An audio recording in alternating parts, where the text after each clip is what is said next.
If you really want to build authority in your business and be seen as the go-to person in your field, attracting corporate clients who reach out to you, wanting to work with you, then there's really no better way than public speaking for giving yourself that step up in terms of the authority that you create. And one of the best platforms, in my opinion, for doing this is through the TEDx network.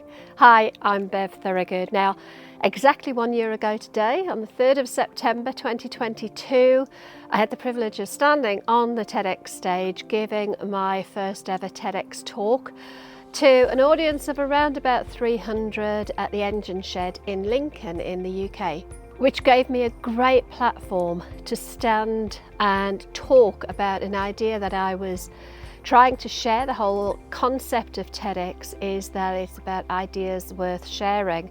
And I had an idea that was related to my business at the time, and I was lucky enough to have been selected to give my talk. Since then, over that year, as well as talking to the people in the audience on that day, my talk has now reached 47,000 views on YouTube. So if you imagine 47,000 people in one room, that's an incredible amount of reach. And so, some TEDx talks have done way more than 47,000. So mine's actually, quite small by comparison. But imagine getting your message out to 50,000 or so people, and it's evergreen. That's going to sit there on the YouTube channel, until there is no YouTube channel, or until TEDx decides it's going to take it down. So it's real evergreen content. And the beauty of doing that TEDx talk is that it gave me a really great opportunity to build my authority, to position myself as the authority in the field that I was talking about. And it's had a number of benefits to my business, which I wanted to share with you today. So just to start this conversation off, I thought I'd just give you a bit of a flavour of what TEDx is, just in case you've been hiding in a hole somewhere for the last 20 odd years and haven't come across them. But TEDx talks are a sort of a grassroots platform that is built off the back of the main TED platform. TED stands for Technology, Entertainment and Design, and it was a concept I think created in the mid-80s as a platform to allow speakers to share ideas around those three key areas. But in actual fact, its reach is much greater than that. And TEDx was kind of a breakaway that follows the same TEDx structure and the same ethos that TED wants to maintain, but they're organised locally throughout the world by independent bodies, but they follow very similar principles, and the sort of the rules, if you like, around what you can and can't cover are all very much the same and in the TED vein. So I gave my talk at TEDx Lincoln, and as I say, it gave me some really great, it was just a really great opportunity. So I thought I would share today some of the benefits that I believe there are for you as a business from doing a TEDx talk, or to be honest, any public speaking. I think in reality, I'm sat out in the sunshine and it's blowing all my papers everywhere. The thing with any kind of public speaking is, as soon as you're stood up and you're the one giving the talk, that automatically, by the very nature of the fact that you are in a position to be speaking to the crowd, elevates you. It puts you in a position of authority. We tend to assume that if somebody's speaking in a public forum, that they know what they're talking about, that they have some level of expertise in a subject area, and that whoever has organised the event has confidence that that person can deliver on what it is they're talking about. So it automatically kind of elevates you, but as well as that, it gives you brand exposure, I guess, because you are your brand as a business owner, especially as a small business owner. You are the face of your business, you are your brand. And the beauty with giving a TEDx talk, as much as anything else, is that longevity, the fact that it will be there on the TEDx YouTube channel, pretty much forever. So even though you may not get immediate traction with your talk, it's there, it's constantly having the opportunity for people to find you. But as well as that, it also means that you can use that brand enhancement in your own marketing. One of the big bits about marketing yourself is being able to sort of give proof, if you like, that you are an expert in your field, because quite honestly, people don't buy from people unless they believe them to have the answers, unless they believe that they're the expert in what that potential client is looking for. And having a TEDx talk, or being able to say that you've spoken about your subject in public, gives your potential clients that confidence that you are the expert in your field. So the brand exposure is absolutely priceless.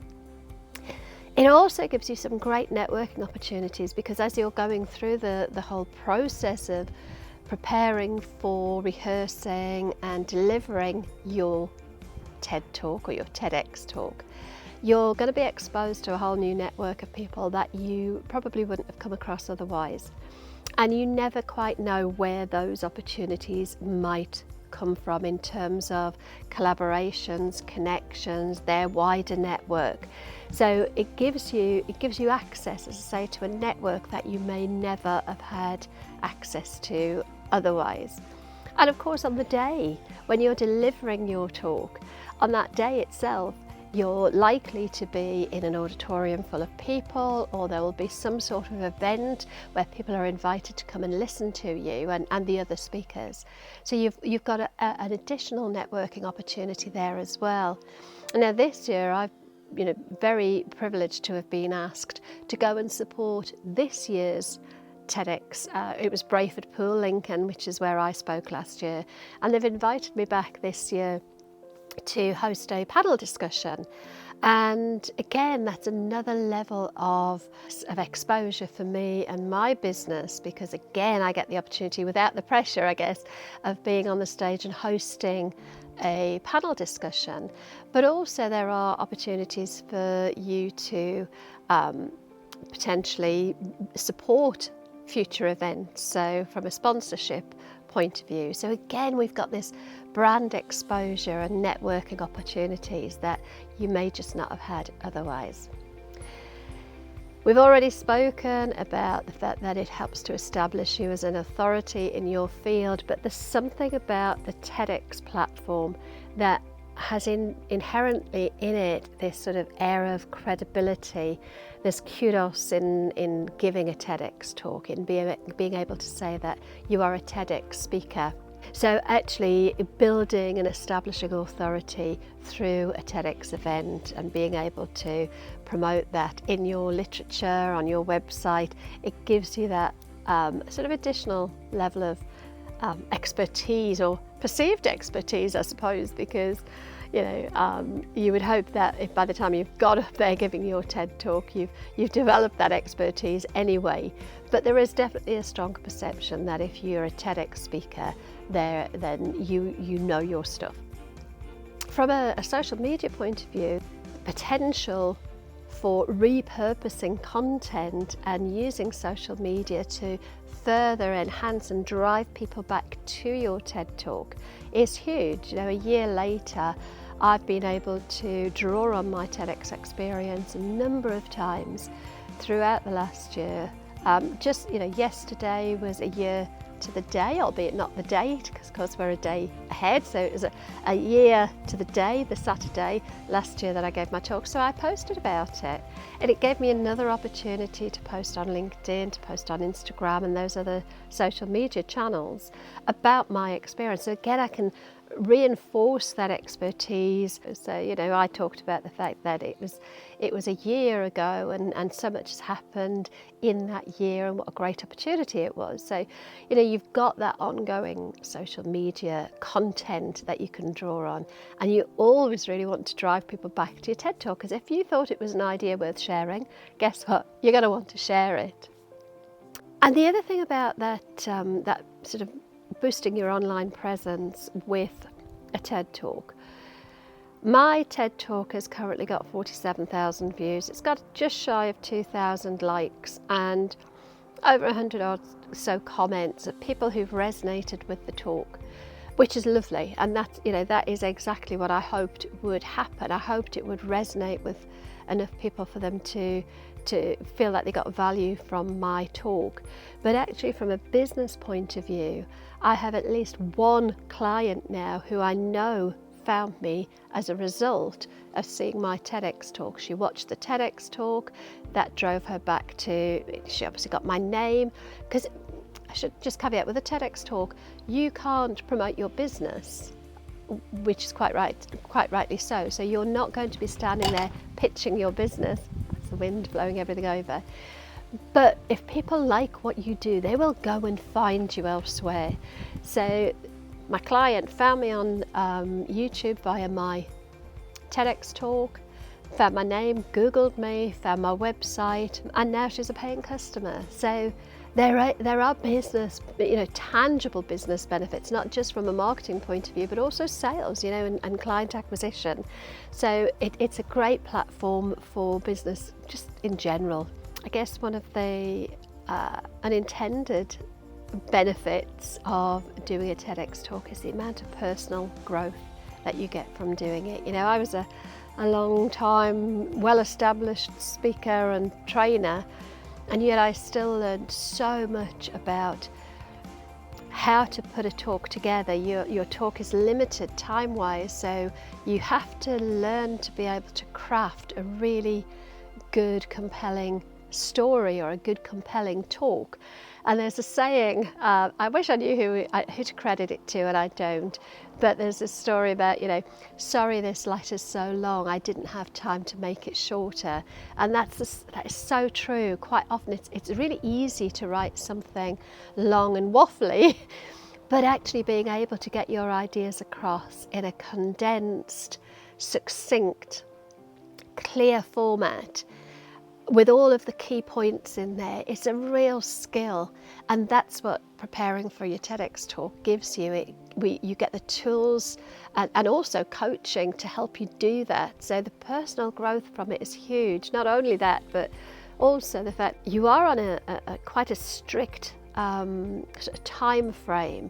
So with things like time management and confidence and being able to stand on stage and learn to project yourself and change your presentation style and rise and fall with the pace and the tone of the talk, and learning all of those sort of stage presence skills, the personal growth is huge. And if that was the only benefit we got from doing a TED talk, do you know what, that would probably be enough. So I thought I would also share some of the lessons that I learned around crafting that talk, putting my story together, and some of the things I think might benefit you if you are putting your story together. But before I do that, I thought I'd just kind of explain how you can find out perhaps where there are TEDx events going on in your area and how you might apply to do one. So if you go to TED.com, the main TED website, and do a search for TEDx Talks, you can see where all the TEDx events are, and they are global. I mean, they're all over the world, but you can narrow it down obviously to your local TEDx. And I would very strongly advise that if you are going to do a TEDx talk, that you try and do it in a locality local to where you live. Not only just from a logistical point of view, getting there, getting to rehearsals, building a local network of people that you can, continue to build relationships with. It makes sense. I also think most of the TEDx organisers prioritise and favour speakers from their local environment. A lot of the TEDx events are very strongly focused on local community. So finding a TEDx event in your locality, I think, is probably really useful. I think there's a tendency, I've heard, for people to kind of send out a cut and paste application to TEDx's all over the world and then wonder why they don't get picked up. And it's a bit more nuanced than that. I think if I was organising a TEDx event, I'd want people locally who kind of understood what we were trying to create in our locality. So, it's not a strategy that I would suggest you employ, the idea of kind of doing a cut and paste application and sending it out to dozens and dozens and dozens of different TEDx organisers. I think you'd be better off concentrating your efforts on your local TEDx event, and as I say, you can find them at the TED.com website. Then you want to really think about what is the idea that you want to share. Now, when you're applying, you don't need to have it all fathomed out. You don't have to have the whole thing sort of crafted before you apply, but you really want to have thought about what is the idea. So the whole thing about TED and TEDx is that it's ideas worth sharing. So what is the idea that you're wanting to apply to do a TEDx for? What is something that you feel passionate about? What is something that you've experienced in life that you've had some sort of learning from that you want to share? All of these sort of ideas are what TEDx are looking for. It doesn't have to be a brand new, never heard before idea, but it has to be your unique take on an idea. So crafting that idea early on, even if you're not crafting the whole talk, having a clear idea of your idea is going to be helpful. When I submitted my application, I actually sent a video file through because I kind of wanted them to see what I was like on camera, how I spoke. I guess I could have backfired, but I wanted them to see me, not just some words on a piece of paper. So I filled in my application form, and there was an opportunity to connect a file, so I connected a video file. It was just a simple MP4 of me talking to the camera on my phone, explaining why I thought my idea was worth sharing and what I hoped to get from the TEDx event and what I hope to bring to the TEDx event. And I found that I haven't spoken to the organisers to know if that made any difference, but it just felt like it was another way for them to get to see me, and maybe for me to stand out from the many applications that they got in, because not everybody that applies gets through. It is quite a strict sort of vetting process or screening process, and not everybody's lucky enough to get through. So everything that you can do to give yourself the best opportunity. It may be worth having a look back at some of the previous events that your local TEDx has run to see if there's any kind of theme or flavour to what they deliver. With the TEDx Brayford Pool, I know Andy that runs it is very strongly focused around diversity, inclusion and Lincoln and the local environment. So I knew that whatever I put forward, I wanted it to kind of reflect his purpose around that diversity and inclusion. And I live in Lincolnshire, so that box was ticked as well, I guess. So once you put your application in, it is a bit of a waiting game, and then once you find out if you've been accepted or not, then you're invited. I'm assuming this is the same for all TEDx events. I'm obviously sharing my own experience, but we were invited to take part in some sort of speaker coaching on the lead up to the event, where we would go and we would rehearse our talk. We'd get feedback on our delivery, we'd get feedback on our content, and I would really strongly advise, this is again, I guess, another strong reason for choosing a TEDx event that is local to you, so that you can really fully participate in those rehearsals and meetups in the run-up to. I mean, we had a lovely pre-dinner, sort of speaker dinner, event speaker dinner, let me get that right, which is great. And a year on, we still have a WhatsApp group where all of the organisers and the TEDx speakers from our cohort still stay in touch, and we cheer each other on, and we keep, that relationship has continued to build. So if you can, make sure that you fully participate in everything that's going on and make it a really full experience. Again, you've got those networking opportunities, and if you don't create those relationships, you may be missing out, not just on the fullness of creating great relationships, but potentially on business as well. Okay, so by the way, if you're finding value in this, I would absolutely love it if you could give us a thumbs up. If you want to kind of catch new videos as I put them out, hit the subscribe button and the notification bell. That way you'll get notified whenever I post. But it really does help the algorithm to promote the videos to more people.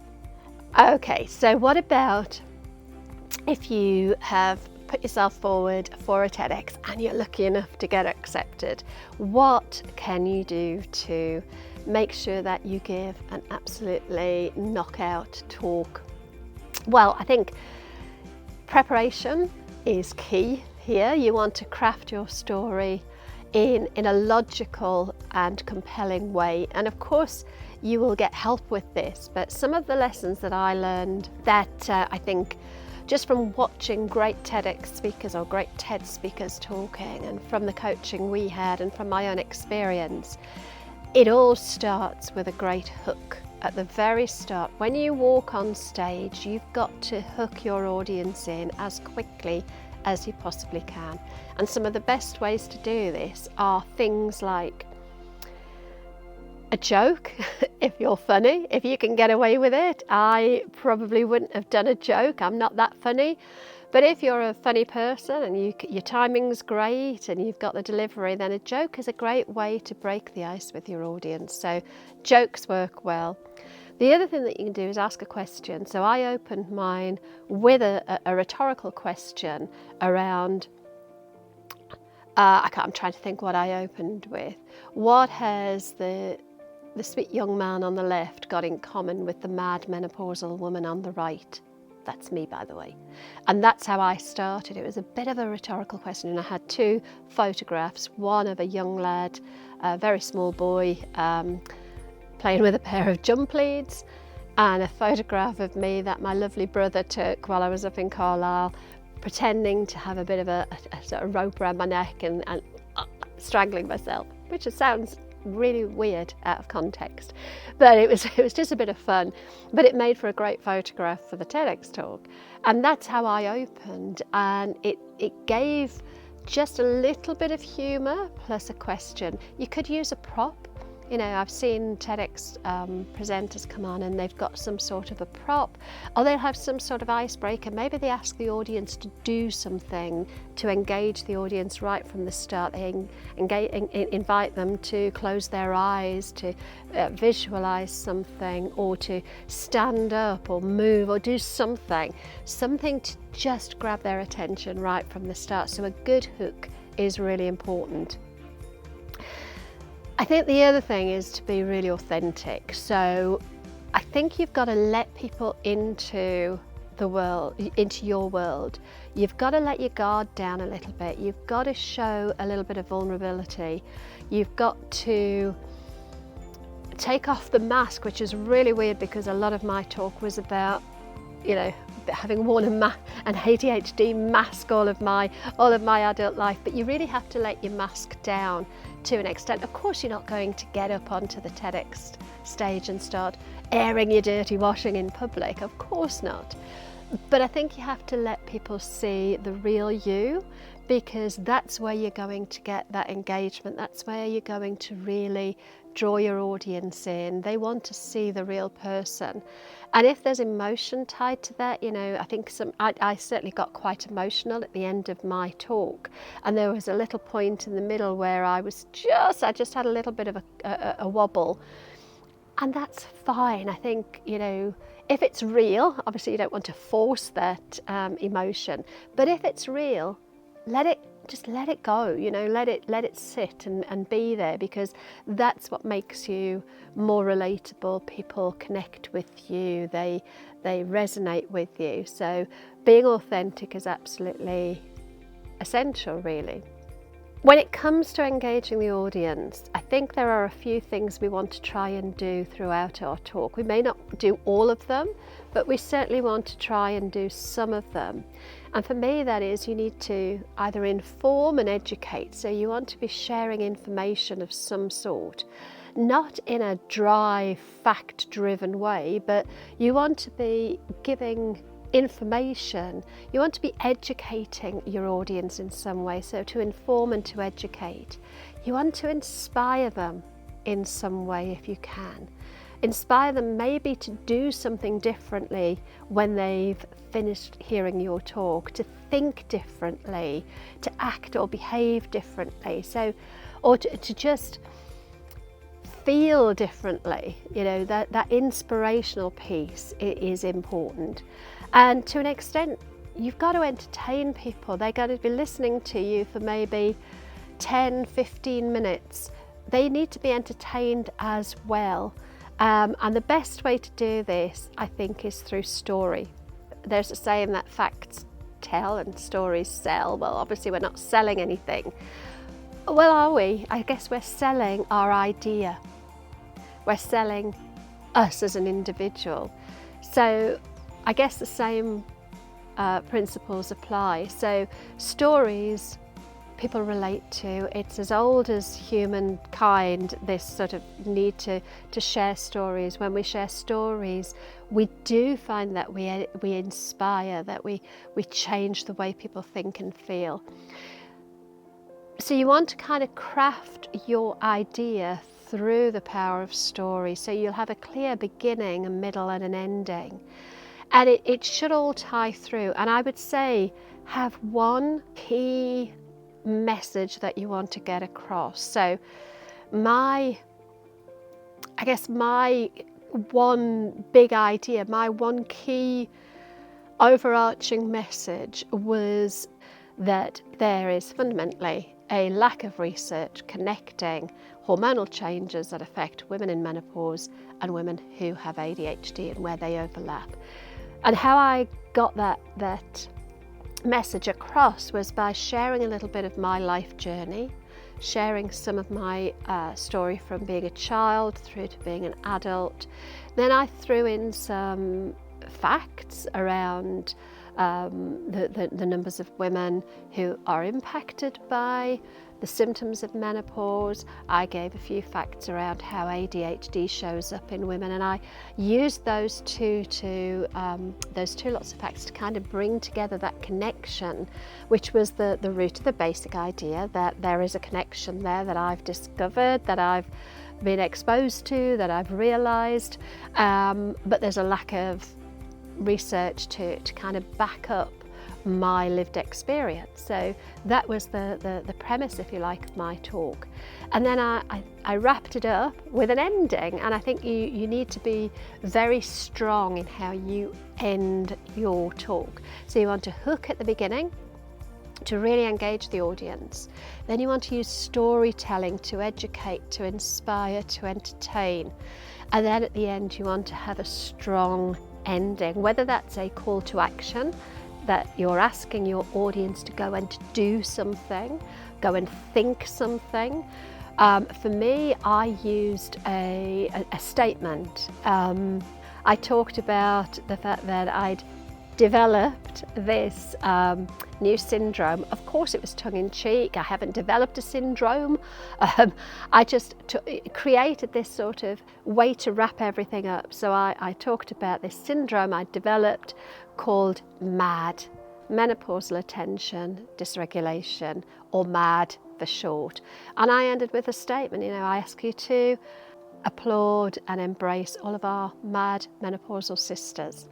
And it was meant to leave people feeling slightly more humorous at the end, because it had got a little bit deep. but also with something that maybe would resonate. And when I look at the comments that have been left on my TEDx talk on YouTube, quite a few of the comments are, here's to, I'm another mad menopausal sister, or here's to all the mad women out there. And yes, it was a bit tongue-in-cheek, possibly a little bit controversial. I think some people might find that a little bit offensive. It was never meant to be, but it was left as a sort of an ending in a way that just it wrapped the whole thing up. It was very clear where I'd finished.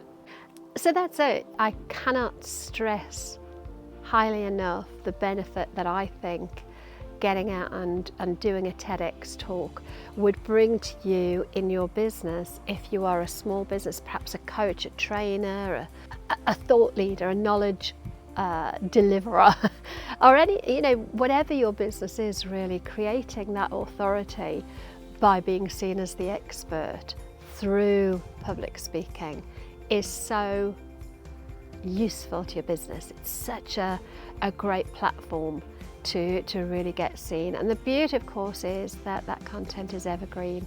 And then a year up the road, you can be making a YouTube video about your experience of being on a TEDx stage. I hope you found this useful. If you would like to hone your public speaking skills, you might want to watch this video next, where I'm talking about the tips that I think are really helpful when it comes to public speaking. Talk to you soon.